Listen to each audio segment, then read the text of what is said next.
How to delete a message on Signal. So let's start. It's gonna be pretty short and easy. So open the chat,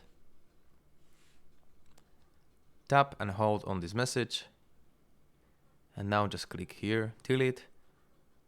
You can delete for only yourself, or you can delete for everyone. So if you click on delete for everyone, no one can see this message anymore.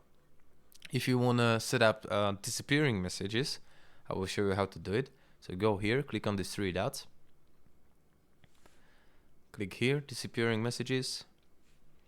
And now you can set it up for 30 seconds, 5 minutes, or 4 weeks, or custom time. I'm gonna show you how to do it in a few seconds. So we're gonna try custom time, and we're gonna try like 10 seconds, okay?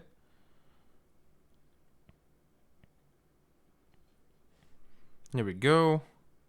And now if you send a message, hello,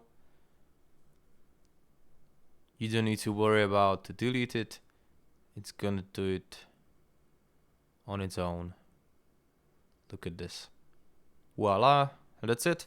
This is how can you also delete your message on Signal in 2023.